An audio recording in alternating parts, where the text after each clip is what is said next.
Hello. Today we are joined by Emily. Emily, would you like to introduce yourself? Hi, Kelly. I'm so happy to be here. I'm your big fan. I'm lots of different things. I'm a development economist. So that is my bubble 2 introduction. My bubble 1 introduction is that I'm from Norfolk in England, grew up on a farm. I have working class common sense. And my bubble 3 introduction is that I've spent most of my adult life in the developing world, in the global south or the global majority, however you want to call it, working on development projects. So I'm sort of like this interesting mixture, but I haven't encountered very often in bubble 2. Yeah, I was going to say it sounds complicated. I just think growing up in Norfolk, I never imagined that I'd ever live outside England or become an economist. First of all, I wanted to be a teacher, then a journalist. And then I got a scholarship, came to America, and, my stars changed. But Yeah. if you're a certain social class in England, you're only given so many options. So I didn't even know about the World Bank, honestly, until I started, uni and reading The Economist and stuff like that. And then to have lived in 100 countries around the world, I very, very luckily, I never thought that would happen either. So I'm a bit of a country bumpkin, gone wild. I was going to say you don't sound like a country bumpkin. Well, my mother says I sound like mid-Atlantic now. Like, she says my accent has drifted. That is meant as an insult. She's like, You Okay. sound like Madonna. So sorry about that. Sorry. Oh, Can't help it. no, your accent's well, it's a mixture, isn't it? It's I from think it a is. few different places. You've got a bit of a twang, but Yes. then I a think I bit of always had a a twang. different twang. Yeah. People from Norfolk have a twang. And Yeah. interestingly, a lot of people from Norfolk, the religious nutters, went to America. So sometimes when I hear a Southern accent, it sounds really familiar to me. Yeah. Anyway, and I work a lot in Spanish, so there's probably weird grammatical things from Spanish coming in as well. Yeah, you did a Geordie accent before, though. That was good. I love a Geordie accent. It's so full of The thing is, it's really laughter. hard to do a Geordie accent, so I love it when Why people I? try. Why Why I? I, man? Why I, Hadaway man? and Shite's my favourite saying. Even though I'd never really say it in normal day-to-day life, but I'm going to be saying it every day now, as a okay. matter of course. I said it to some waiters in Greece. We went to Corfu, and they had a lot of Geordies visit because Newcastle has flights there, Yeah. and so they were like, but it was like banter, and I just went, "Oh, Hadaway and Shite," and they were like, "Oh, what does that mean?" So I tried to explain, and they really took it the wrong way. I couldn't get it. Oh, and I was so embarrassed.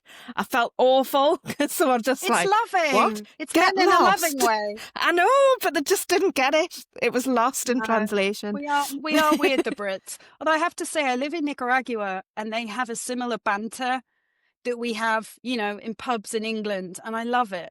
So they have a lot of, like rude words and jokes, and I really enjoy it.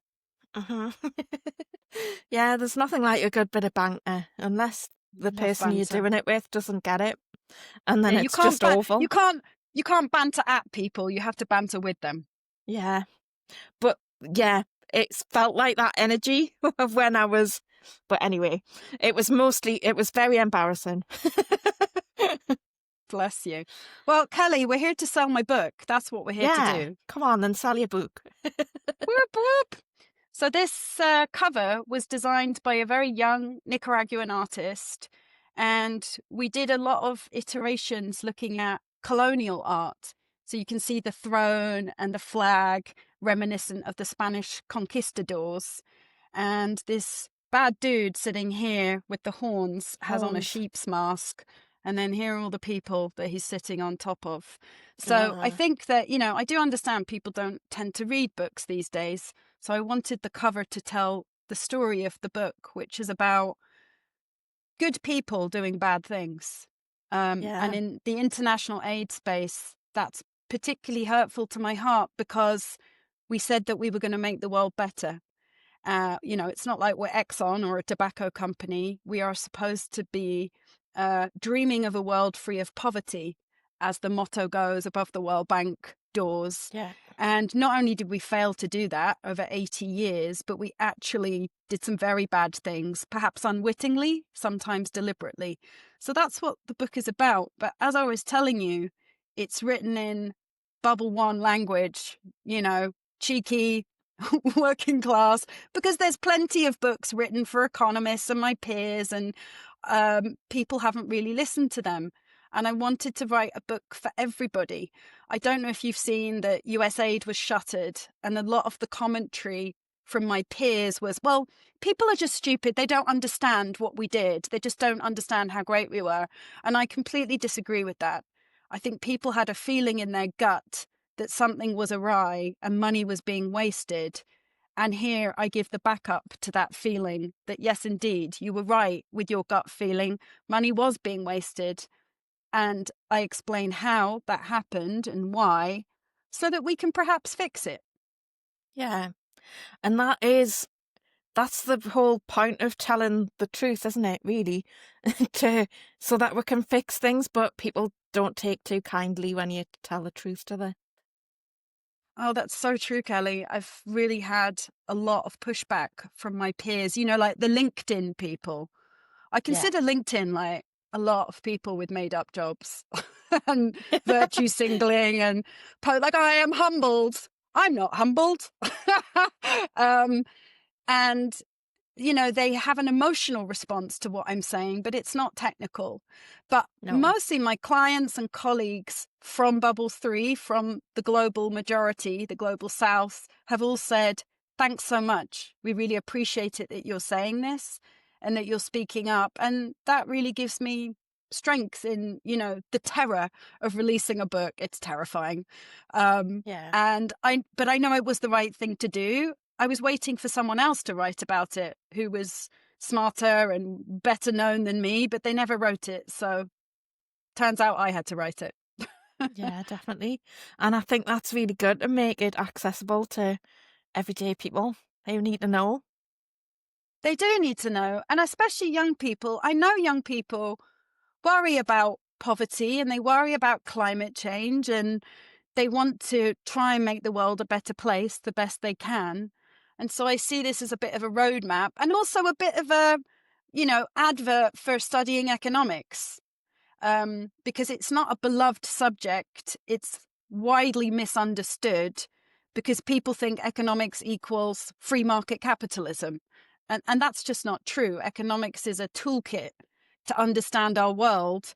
And it's a brilliant one. It's a fantastic sector to go into, discipline to go into.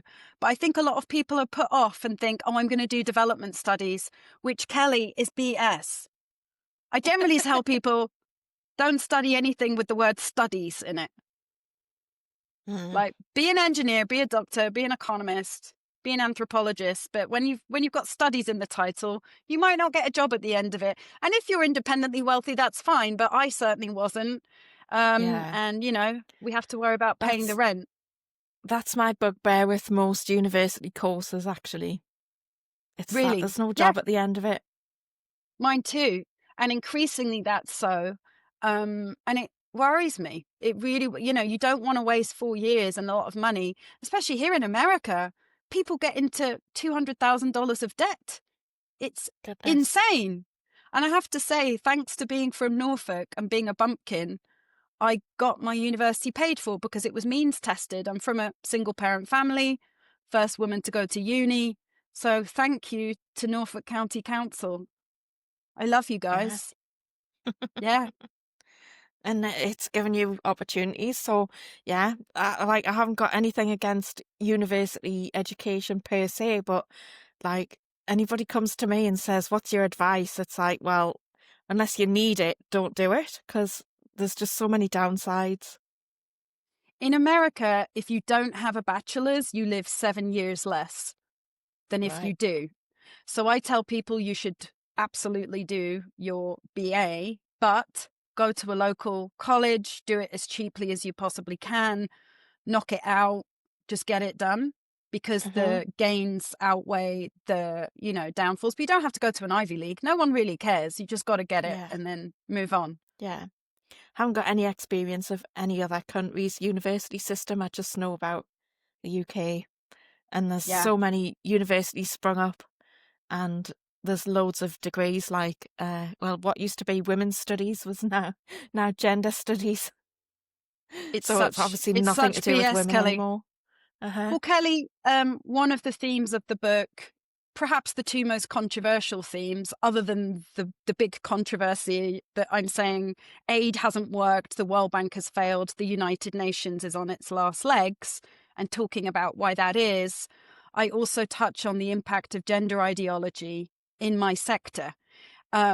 And I sort of understand that gender ideology in Hollywood happened and in the arts, in, liberal, wealthy cities, but I really consider it a luxury religion, It which is. unfortunately got purchase in my sector where it least should have resonated, because we work in countries where sex apartheid is still so predominant. In India and China alone, little girls are aborted in utero in their millions. More little girls, in fact, have been aborted in utero in China and India than all of the men who died in the wars of the 20th century. So I'd expect, it's That's a lot. millions. It's a lot. And, I've worked on FGM, female genital mutilation. I've worked on trying to get girls period products so they can go to school. I've worked on, just the law and rights that women have, because they don't always have the same coverage in the law as men.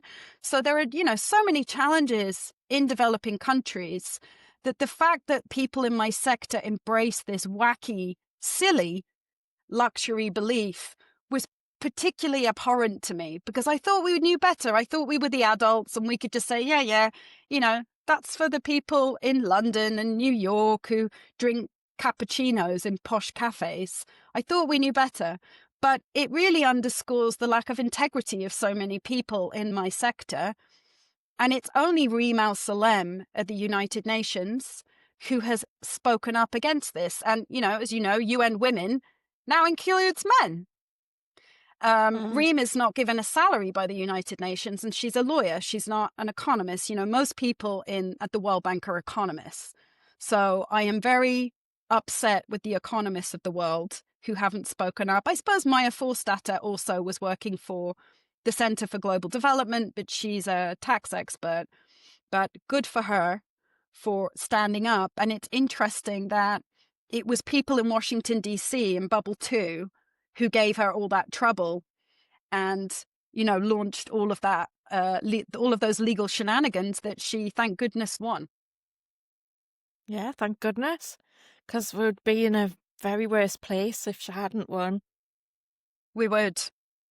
She's so brave, and she was, first in line. Yeah. But it's saddened me that so few people in my sector who really do know what a woman is, who really do know. To talk about gender ideology, as I said, in a cafe in London is one thing. It might be a bit silly and wacky. But to talk about it in the context of Afghanistan, where women are not allowed to speak, to laugh, to be seen in the street, to study, to sing, is so rage-inducing to me.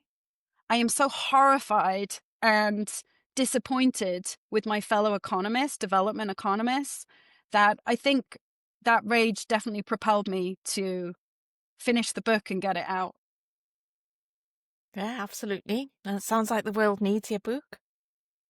It does. Well, and also what's interesting is a lot of my clients in developing countries, especially through USAID, were forced to sign up to this ideology in order to receive funds. And I don't think people know that. That's So ridiculous. agree with us on this crazy ideology that goes against everything you believe, or you're not going to have your funds. And it was only Argentina and El Salvador in Latin America, the region I work right now, that said, no, we're a Catholic country. We also believe in biology. We're not going to sign up to this. But the use of money to force people to, acquiesce to this religion to me is pretty horrifying, and I think people don't know about it. Ditto, USAID was funding trans ideology dissemination in the UK, the developing country of the UK. Yeah. What a waste of money. I know. Like, my background's in the voluntary sector, and it's just rife. All the funding is geared towards the alphabet Men. soup. Yeah. To men. It's men. Yeah, but it's not like, the local football club, or, do you know what I mean? To help Yeah. boys play sports and stuff like that. Unless they're a minority group, there's no money for it. Yeah. And I always say, women aren't a minority. We're 51% of the population, unless you're working in a monastery. And it's only, Kelly, in the 1970s that development economists were like, oh, women need different things than men. Oh, it looks like 99% of funding from the UN and the World Bank goes to men. Maybe we should do something about it. There was a woman, a Danish economist, who wrote about female farmers in Africa. And she said, you're giving money for cash crops and you're not giving money to subsistence crops, which is what women tend to grow so they can feed their family. We need to look at this. And I do feel that it's probably the economists of the World Bank and the UN that coined the term gender as something that we widely use because they were squeamish about saying the word sex. Yeah. But a lot of my clients in Africa and Latin America, they're like, what is this word gender? Why can't we just say sex? Why can't we just say men and women? It's so stupid. And I agree. And when UN Women was founded, I was like, good. UN Women, very simple. But they were co-opted so quickly. I think only Reem has integrity in that entire institution right now. Yeah. Well, any organisation with the word woman only, the words woman only, is targeted straight away. That's actually true, isn't it? Yeah. They just don't even like that word. I think it's really interesting. There's a book in America called The New Jim Crow, which is by Michelle Alexander. And it's about how racism after the end of the Jim Crow laws morphed. So they couldn't be explicitly racist, but they found other ways to sneakily be racist. And I feel the same about gender ideology. It's just old misogyny wrapped up in a different iteration so that men can just take stuff away from women because we had a good run, for a couple of decades. We got some stuff, not much, but we got some stuff. We're still only at 1% funding for development aid. Yeah. But, we were gathering momentum. And so I think the body politic was like, these women, they're getting a bit too comfy. And so up comes gender ideology, which has put us back decades in the West alone. And it's now my colleagues in the global South who stand up and say, guys, this is bullshit. Men can't be women. What are you saying? You think we can identify out of our sex in Nigeria? Come on. No. No. And it has unfortunately really made us lose any kind of credibility.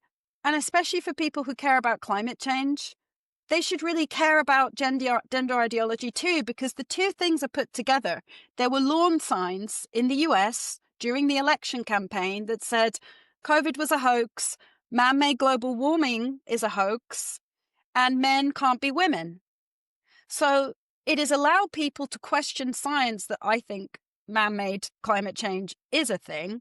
But I understand why the average Joe is like, well, you've lied about this obvious thing that men can be women, so we don't trust you on anything now. And Kelly, when I try and talk to my climate bros, I'm in a group of climate bros because all the women got kicked out. They're like, oh, what are you saying? This is completely unrelated. This is a niche issue. Stop talking about gender because we need to focus on climate change. I'm like, guys, you don't realize you don't have credibility anymore. People don't care what you're saying. So I think it's had a really bad impact on anyone working on global warming. Well, I think that's true. I don't trust anything that comes out of mainstream news or the establishment. I have to find out from other sources and sort of check. Whereas I never used to do that. I just used to trust what I was told, but I don't anymore. Same. I used to read the FT, the Economist, the Guardian religiously. I thought from left to right. But then when they started lying about women becoming men or men becoming women, I was like, oh. So I had to look for alternate sources. In the States, it's the free press. What do you read in England? Is there anything that hasn't been captured? I mean, there are newspapers that write the odd article, but I don't read the mainstream stuff. I tend to get me information from podcasts and like YouTube and So Twitter. my goal for this book is to get on trigonometry. Not, Kelly, that All you are right. not an amazing beginning, but they have, Audience isn't quite as big as theirs. yeah, and I think they're interesting. And yes, they have a big audience. But oddly enough, it seems like the comedians are the ones holding serious conversations right now. Maybe that's fitting Yeah, for our mad, mad world. definitely. Well, even comedians can't say the truth because they've all been cancelled, haven't they? Yeah, Apart from like Ricky Gervais, he's allowed to say yeah, stuff, but nobody else Dave is. Chappelle. It's weird, isn't it, how J.K. Rowling can't say anything, but Ricky Gervais can. I mean, it seems like they It's know because he's a exactly who the man. men are. Uh-huh, Yeah. It's uh-huh. weird, isn't it?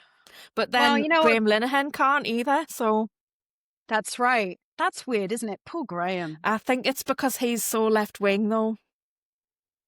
So he was Ah, like one of them, and he's so they don't. Well, I find that because people thought I was a lefty tree hugger, the fact that I'm critiquing AIDS, like literally one of my friends said, "Did you fall over and bang your head and now you're MAGA?"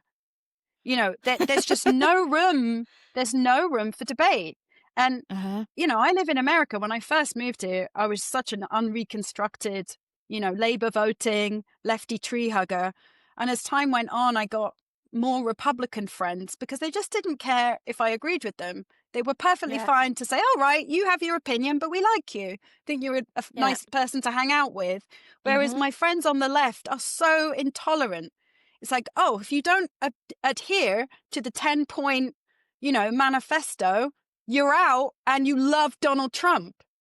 Yeah. And unfortunately, in the States, it has become bracketed in that way that it's Democrats versus Republicans, which is unfortunate. And we don't have that in the UK. I think in the UK, it's much more, working class women, Scottish women, Kelly J. Keane, Mm. as I see behind you, You see, they just stood up and said no.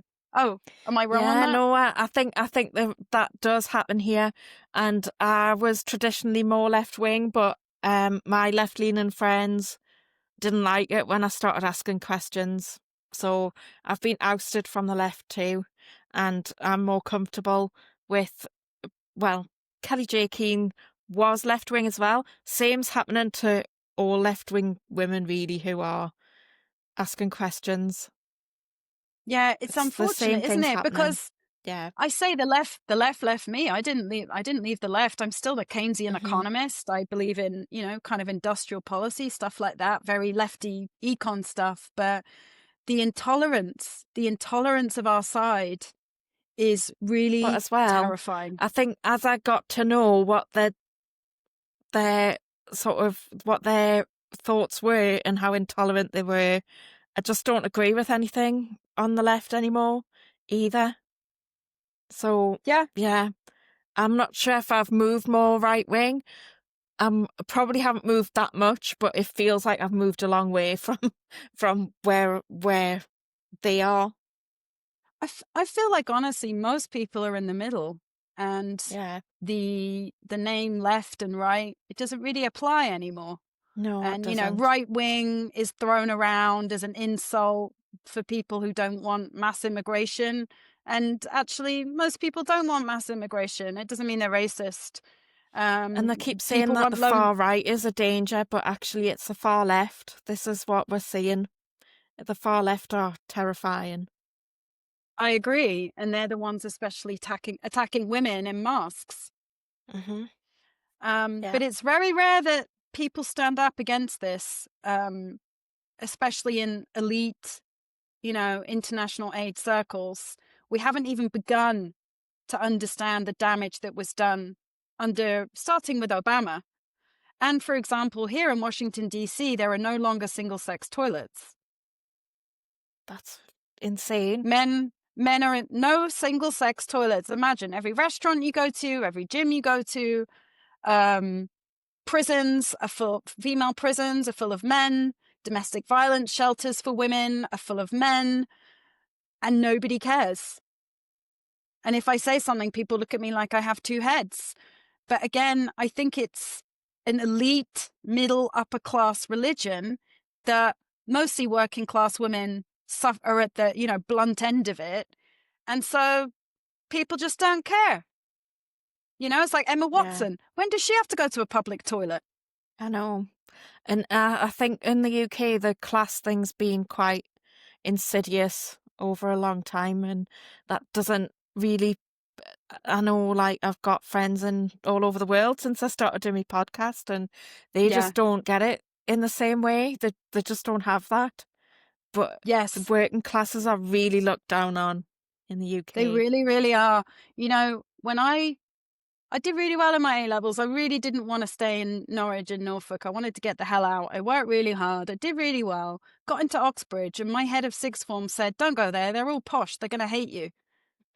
And I went to UCL instead, University College London. But I had such a class chip on my shoulder, which has, slowly dissipated since I've lived in America, because no one really cares. And everyone, if you have a British accent, they think you're posh. Little do they know I'm from the mud. But I think class does play a big part of this, and it's overlooked. And I really care about my working class women, and I really care about women in the global South who don't have a voice to speak up for themselves. And so that's why I thought, I'm going to go for this. I'm going to write this, and people can make of it what they will. But hopefully, I'm told it's fun to read. There are Star Wars references. There are some F-bombs. It's not a hoity-toity academic treatise. It's supposed to take you into the field where I've spent, 28 years now of my career, and give you an up-close and personal understanding of what happens, why things go wrong. And so in a way, you can make your own decisions about how you think it could be fixed. I have some ideas, but I'm always open to better suggestions. I just want to get the conversation started without saying, "Oh, no, nothing's wrong here. You've just got it wrong. You don't know how clever we are." I hate the condescension that comes from the left. That sneering, "Oh, you're just bigoted, sexist, racist," on and on and on. We have to learn to take critique on the chin. And one of the main messages of the book is we have to be more humble and realistic about the impact we can have in the developing world and the things that we can do. Most things we shouldn't be doing. We need to get the hell out and let them get on with it. Aid is a moral obligation, and there are some things we can do that are useful. That most of the things we're doing right now are not useful, and it's a waste of their money. Because remember, US aid was grants from US taxpayers, but the World Bank are loans that are taken out in the name of the people in developing countries. So it's their money. We're spending their money and giving them no say over it, and forcing them to, say that men can be women. It's abhorrent. Yeah. So let's see if we can get Ajay Banja, the president of the World Bank, to pick this up. He's a little bit sensitive, I'm told. He doesn't like criticism. He thinks quite highly of himself. I might go to the annual meetings next week and give him a copy. Yeah. Yeah. That would be good. Yeah, I think that is a massive problem, and you can see it just as soon as you step out of line, you get, cancelled. Death threats, rape threats. It's yeah. Especially if you've got a big platform. Yeah, I've had them all. I haven't had, online I get a bit of pushback, but I haven't had too many issues other than a complaint to my professional body as a counsellor where they suspended me, and then I got the Free Speech Union involved and they lifted that. That was because of LinkedIn. I was poking people on LinkedIn. And then I got a phone call off the police, but I haven't really. I did ring them back, but they didn't answer, and I haven't really pushed it. And it's Kent police, so it's like right on the south coast, and I'm right up in the north. So I think they've realised where I live, and are going, that's a bit hard. They realise you're a wildling. They can't come after you. Well, yeah, that was I've like had. four people on LinkedIn. It's like a couple of people, and they weaponize the ridiculous police. I've had Mm-hmm. people write to my clients, and my clients are like, "Oh no, we love it that she knows that men can't be women, and we love it Yeah, that she is speaking up about aid being dysfunctional. That's why we hired her." yeah, So, you've just got to hold the line and hope that, that's why I left the World Bank, because it mm-hmm. became morally unconscionable and I Yeah, couldn't do it anymore. And so now I work with a really interesting array of clients, but all of them are very realistic. There is a limited amount of things we can do to help people, and we have to focus on impact, being humble, doing a few things properly, and not saying that we're going to change the world and make everything better. And you have to work with people, and have good partnerships with local people, and then you can do a few good things. yeah. I think it's important to sort of allow people to do their own Yeah. empowerment. You don't want to be fixing stuff for people, rescuing them. Yes. It's very, USAID in particular was very paternalistic. And if you look at the way people who worked there talk about it on LinkedIn, they're like, "Oh my God, the African babies are all going to die without us." And, meanwhile, my African colleagues are like, "Most of the money didn't even get to us anyway. The money that did was skewing our ability to create our own systems." And we're, as I think I have this quote on the back of my book from my Ethiopian colleague: "I don't need Karen from Iowa telling me how to grow teff." Which means that, we don't need people dishing out advice who don't know what they're on about. Yeah, We are experts in our own country. We are experts absolutely. in what needs to happen. And if we're not, we're going to become so. And we need space to do that. We're happy to have your money, and we're happy to have some technical expertise in specific instances. But on the whole, let us get on with it and stop being so patronizing and paternalistic and neo-colonial. Yeah. So that's it, really. It's a completely different world for me. I don't know anything about what you're talking about, to be honest. It's all like really new to me. Like my background's in the voluntary sector, supporting people in various ways. And then, I started my own business. I've got a care company and I do some counselling as well. So, and I do Yeah. my podcast, and I like to poke people on LinkedIn, but I don't know anything about economics or the world development that you're talking about. Well, if you read my book, you will. But also, I Uh-huh. hope that a lot of the themes I've talked about just resonate.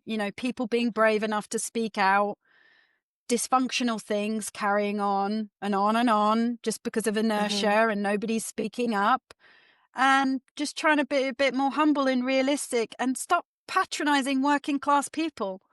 I'm absolutely Absolutely. fed up with it, and I'm not having it anymore. Absolutely. So And if women, people want to buy your book, then where they can should they go to buy your book?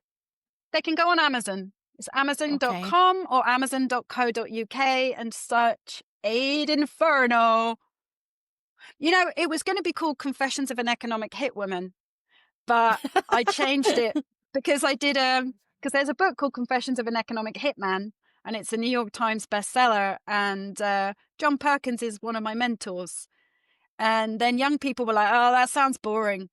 So I did a focus group with a bunch of young people. They're like, "Yeah, Aid Inferno." Rah! So I went with that. Okay. Well, if you send me a link, I'll put it in the notes. But thank you so much for coming on. It's been lovely speaking to you. It's so nice to meet you. I am your big fan. I watch your pods, and I think you're doing really useful work. We're pushing in the Oh, same thank you. direction. Yeah. Thank you so much. It's all right, Pat. I just wanted to take a moment to speak directly to the women listening who might be struggling in silence. So maybe you're living with the fallout of a husband or partner who's suddenly decided he's a woman, leaving you feeling confused, coerced, or even pressured into things you never consented to. Maybe you're a mother with a daughter or a son who now says they're trans, and you're carrying the heartbreak of that loss without anyone around you really understanding. Or maybe you've been cancelled, silenced, or bullied in your workplace, in your family, or even online, and you're left questioning your reality, your confidence, and your sense of self. If any of that sounds familiar, I just want you to know that you're not alone, and you don't have to keep pushing through it on your own strength, because that's exactly why I offer counselling for women. It's a private, safe, and non-judgmental space where you can say the unsayable. And I know how hard it can be to put words to feelings of betrayal, grief, or anger, especially when the world around you just wants you to be quiet. In our sessions, you'll be heard, believed, and supported without judgment. My work is grounded in person-centred counselling, but I also bring in other tools like inner child work, trauma-informed approaches, and relational models to help you uncover what's really going on beneath the surface. Together we'll explore how the past is shaping the present, untangle the dynamics of coercive or narcissistic relationships, and give you space to grieve losses that others might dismiss or deny. The women that I work with often tell me that our sessions give them clarity, strength, and the ability to start making decisions that honour their own needs, sometimes for the first time in years. And so whether you're trying to rebuild after coercion, come to terms with ambiguous loss, or simply reconnect with who you are, therapy can be the place where you start to feel like yourself again. And I offer a free, no obligation consultation so that you can see if working together feels like the right fit. There's no pressure, just a chance to talk about what you need and how I might be able to help. You can find out more at kellyoliverdougal.co.uk. You deserve a space where you are truly heard, and if this speaks to you, I'd be honoured to walk alongside you on your journey of healing and strength.